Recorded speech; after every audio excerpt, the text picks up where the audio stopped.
Hi there, thanks for downloading this podcast of Health Check from the BBC. I'm Claudia Hammond, and today we've got brand new medical findings, curious experiences and uncomfortable anxiety.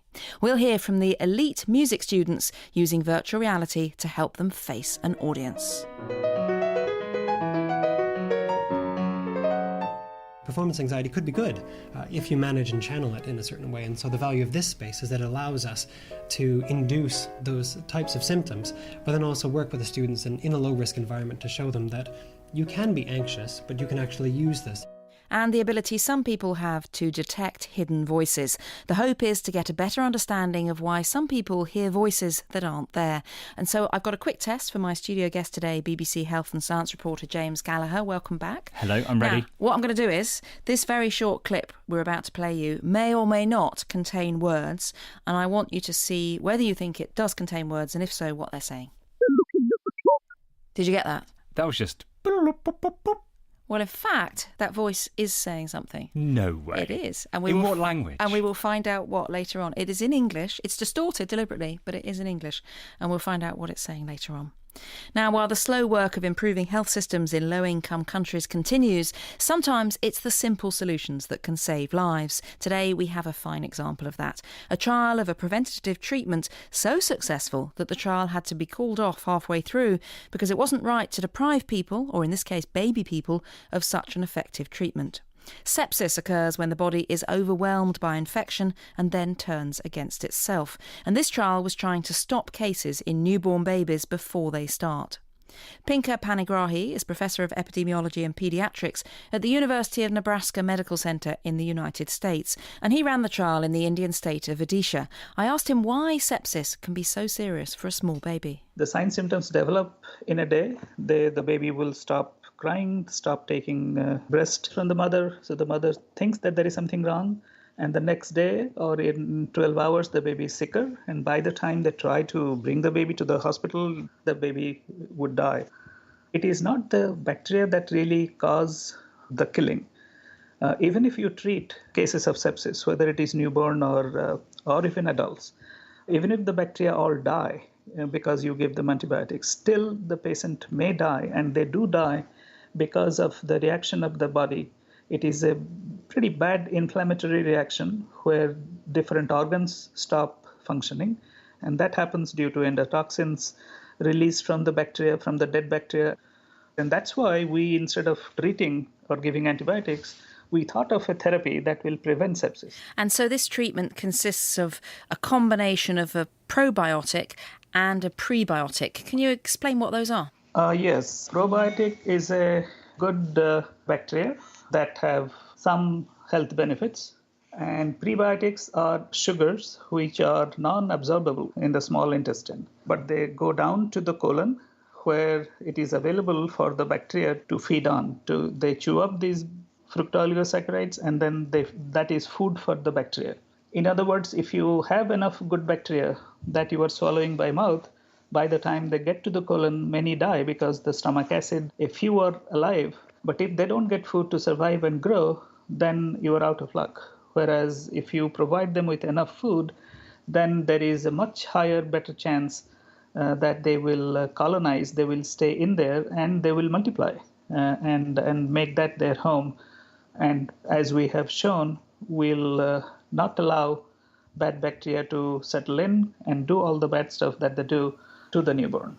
And so you did a randomised trial in India with more than 4,500 babies to see whether this would work. That must have taken some setting up. Total amount of time would be 20 years, not setting up, but the entire piece of work to culminate in a clinical trial. So this has taken years and years to do this trial. And what did you find? What difference did it make, giving them the probiotic bacteria and the prebiotic nutrient? Well, the treatment group that received this therapy in the first few days of life, only for 1 week, there was a drastic reduction in sepsis, as well as a very surprising finding was reduction in respiratory tract infections.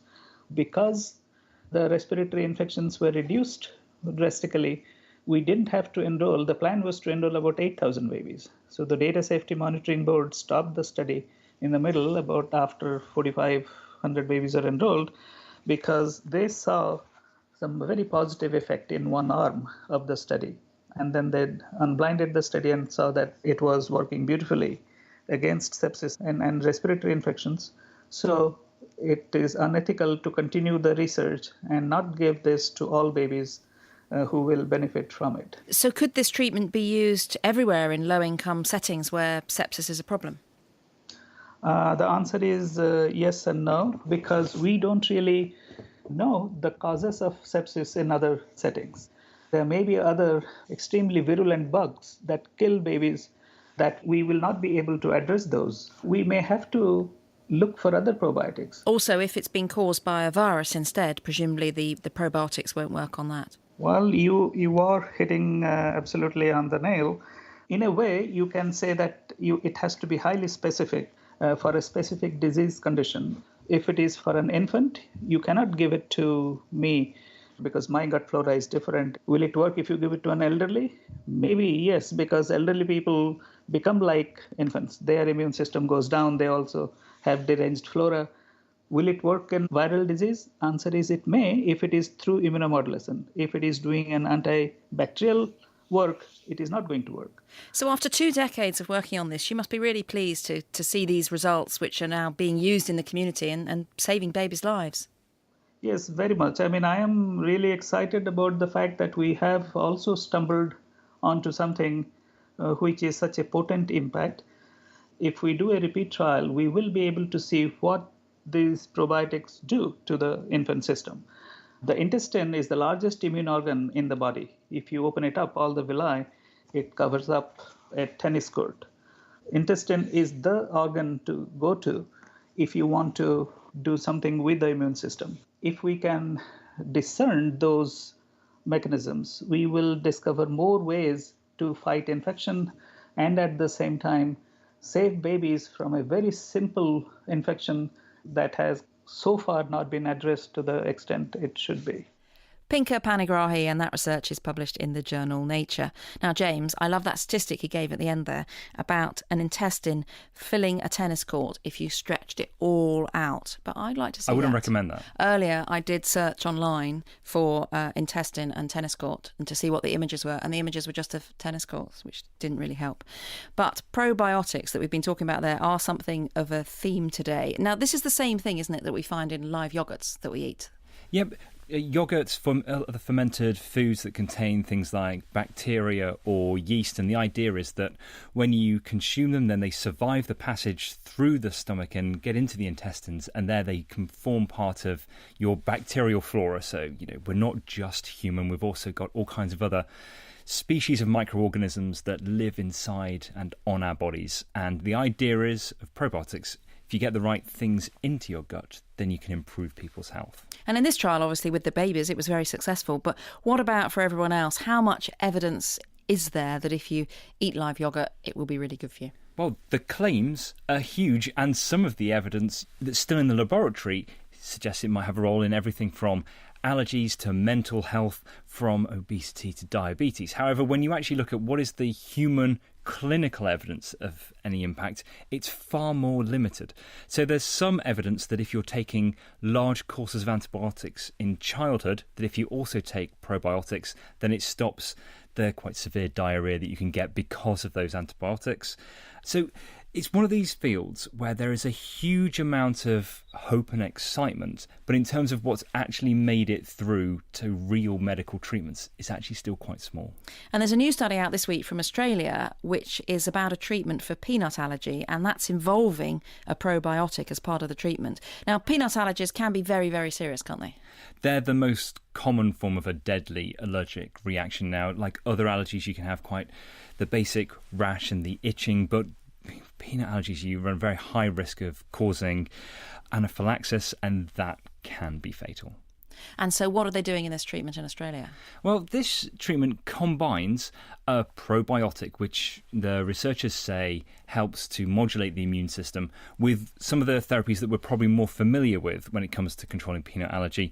And that's where you slowly desensitize the body to peanut by slowly but surely increasing the amount of peanut people eat, from such a tiny amount that it's barely registered by the immune system up to eating the equivalent of several peanuts a day. This trial did it over 18 months, eventually had about 82% of the children taking part no longer responding to peanut by having an allergic reaction. And then the really interesting thing is they came back 4 years later, looked at 48 patients who took part in the trial, and there was still a benefit. So it seems to be having a very long-term benefit. Many people describe this as very promising, but it's not something that you should be doing at home, because in order to get the dose right, it requires very exact science, and it's not something you could do with a knife on a chopping board. Thanks, James. Now, when people hear voices in their heads, they can be a symptom of schizophrenia, but not always. Some people hear voices and don't have any other problems, but where these voices come from in the brain is still something of a mystery. So a team at Durham University in the UK has been investigating this with the help of a brain scanner, some volunteers who do and don't hear voices, and some of the strange sounds that we heard at the start of the programme. Now, their findings were published this week in the journal Brain.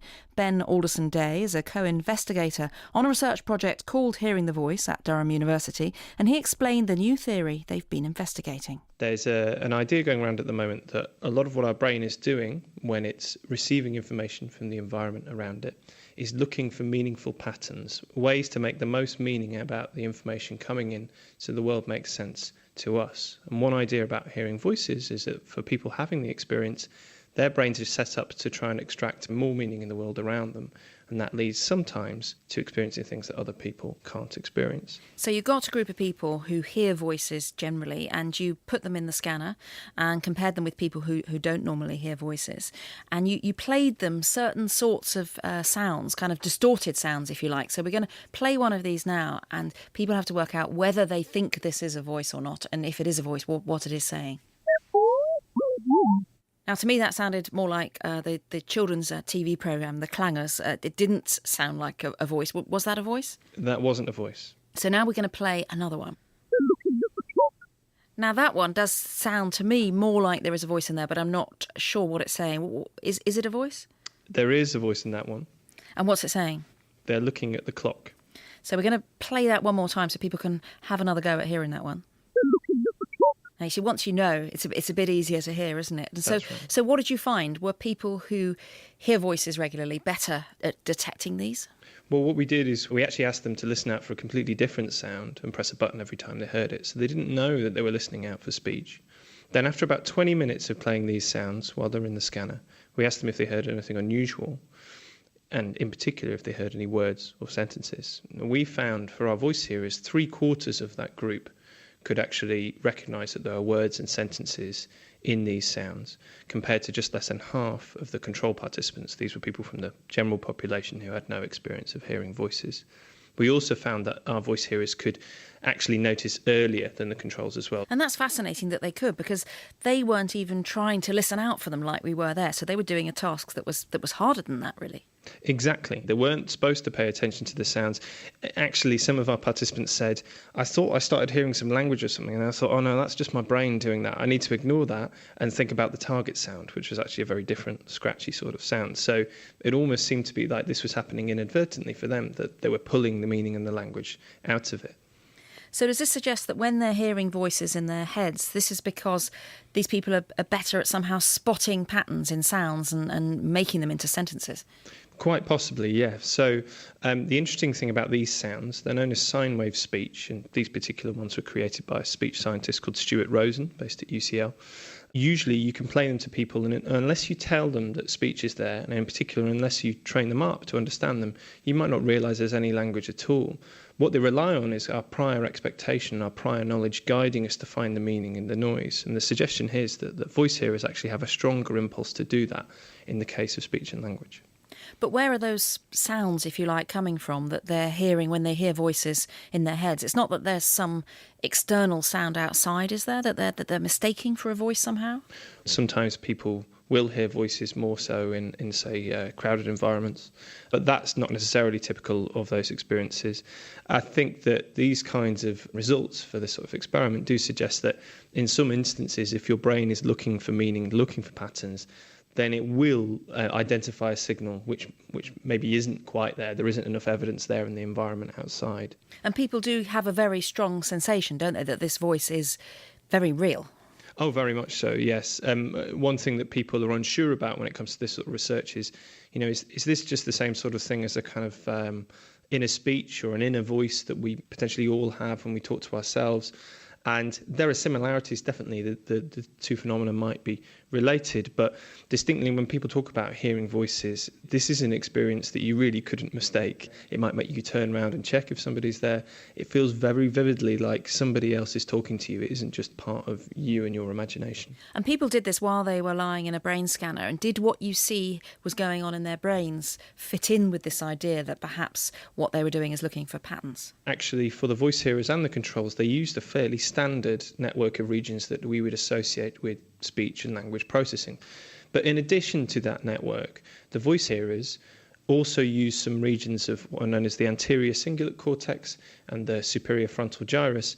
These regions towards the front of the brain have been linked before to attention and monitoring processes, and they lit up specifically to the sounds that contain the speech, in some cases even before people knew the speech was there. So something else is going on in terms of their attentional systems, their attentional processes, which was really honed towards the meaning in the signal there. So if you could hear the voices just now and you could work out what they were saying, is that something to worry about or not? Certainly not. There's lots of individual variation in how people respond to these sounds. Some people will be able to hear them relatively quickly. Other people will struggle to hear them even after they've heard the actual examples. Also, you tend to find that younger people will be able to understand these words more easily than older people, certainly with training. How you respond isn't necessarily an indicator of your own susceptibility to maybe unusual experiences like voices, but it is a sign of, how your speech perceptual systems work, and they'll be different for everybody. Ben Alderson-Day. This is Health Check on the BBC World Service. I'm Claudia Hammond and the BBC's James Gallagher is my guest today. Now, James, there's been a new warning from obstetricians against a practice known as vaginal seeding. Now, of course, this brings us back again to the good bacteria we were discussing earlier. And this is something that can be done to a baby after a mother's had a caesarean section. So what is the whole idea? Okay, well, the idea is if you have a vaginal delivery, then your newborn baby would have been coated with bacteria that naturally live inside a woman's vagina during the process of labour. But if you have a C-section, then the child doesn't get that coating of bacteria. Now, if you look at children who were born by C-section, they do have, or seem to have, a high risk of some immune-related diseases. So this idea has gained traction as excitement has grown around the benefit of good bacteria. Well, maybe we should do vaginal seeding, where you take bacteria in a swab and then rub it onto the face and the skin and the eyes of a newborn baby. But this week, doctors in the UK and in Denmark are warning against this idea. Yeah, the first thing they're saying is that this is becoming far more popular. There was a poll of obstetricians as part of this paper, and they're saying 90% of obstetricians have been asked about this in Denmark. The problem is, as we said before, there's very little evidence about the effectiveness about a lot of these good bacteria medical therapies, but there are very real risks. And this is the thing that is concerning doctors at the moment, because if you pass on strep B or a range of sexually transmitted infections, then you pose a real risk to the health of the baby, whilst there isn't any proven benefit from the seeding yet. Thanks very much, James. Now imagine walking out onto the stage in a cavernous concert hall filled with hundreds of people waiting for one thing and one thing only, for you to play for them. Or worse, maybe a panel of serious-looking judges ready to grade your technique and decide your future after you've put in thousands of hours of practice. Even for some of the most talented music students in the world at the Royal College of Music in London, this can be terrifying. But this is where a digital mock-up could help. They've designed a room which even includes a nerve-wracking waiting area and grim-faced judges on a screen. I went along to have a go, well, not actually have a go because I can't play anything, but I went to have a look with violinist Professor Madeline Mitchell. In a one-to-one teaching situation at the Royal College of Music, you could say to the student, right, now let's have a performance, but it just cannot be the same as going into something which really seems like the audition with 3 strangers or an audience which you haven't seen before. It's really good mental preparation. So who would like to go first? Yes, do it. After climbing many, many flights of stairs, you go into a tiny waiting area with a few chairs. Then, at the right moment, you're called into the performance area. You open the door and straight in front of you there's a video on a big screen, either with a film of a real concert audience or with a panel of serious-looking judges. The idea is for students to practice the strategies they've learned to cope with auditions or performances. Terry Clark is Research Fellow at the Centre for Performing Science. The nice thing about these simulations is that they are very lifelike. They are real people. And with the concert simulations that we actually have backstage footage.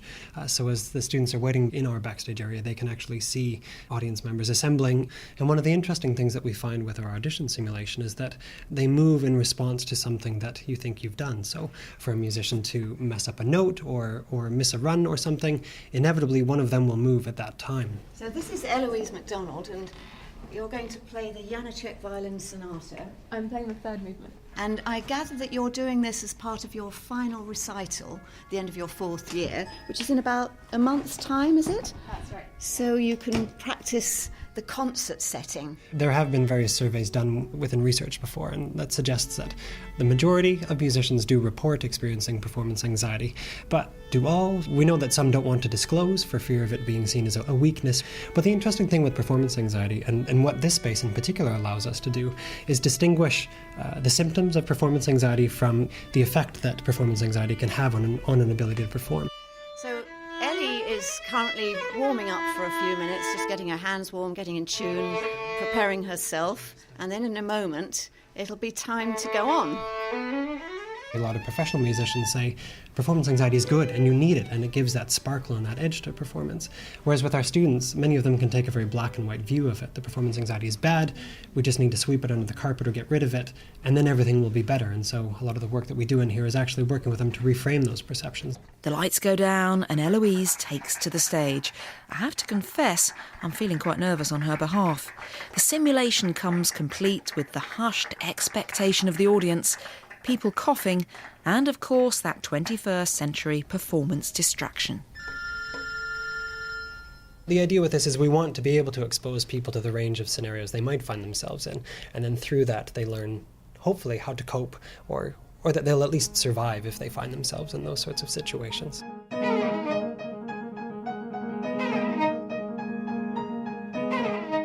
So Terry, can you set it so that you deliberately have the panel or the audience being not very enthusiastic or being very enthusiastic? And would you alter that depending on who the student was and what was happening? We do, yes. The panel is a bit more modifiable, so we can put them on happy mode where they look very enthusiastic, they smile, they give a lot of sort of non-verbal encouragement. We can set them to indifferent where they're just supposed to be relatively neutral, and it's that setting that we use most often because we consider that to be most representative of what students will find themselves in live auditions. Or we can set them to what we call hostile, and this is where they look quite unhappy, so they squirm, they grimace, they scowl. Or we can actually cut people off midway along as well. Oh, that's where really the chair mean. yells, "Thank you, that's enough." That'll be all. Oh. Yeah. Some of the research we've done, we're finding that actually whether musicians have a positive experience versus a negative experience, how they recover from stress differs. So if they have a really negative performance experience, they stay in an elevated state for much longer, whereas if they have a positive experience, they return, or their stress responses return to baseline much quicker. How did you find that? It's nice that they're clapping you, isn't it? Yeah, I was pleased to see some smiles in the audience at the end. That's always a good indication of how it went down. And how does it feel different from when you might practice in a practice room? The fact you've got bright lights here and you've got this big screen and you can see the members of the audience there and they're moving. Does it feel different? Does it feel more scary? It's definitely different. And you can react to what they're doing. For instance, the phone going off at the beginning. Yes, that's not good. It's really distracting. Yeah. And what sort of difference do you think it does make? I personally find it a really good halfway point between recording yourself in a practice room and performing to a real audience. We've had some students come through and their performance anxiety is just so extreme that they dread performing and they come off feeling miserable about it afterwards because they've had such a miserable experience on stage. And even though they may have performed very, very well, their well-being attached to it is in such a state that they just dread the experience of it because it can be such a negative thing regardless of how it's perceived by an audience. Madeline, Terry and Eloise at the Royal College of Music.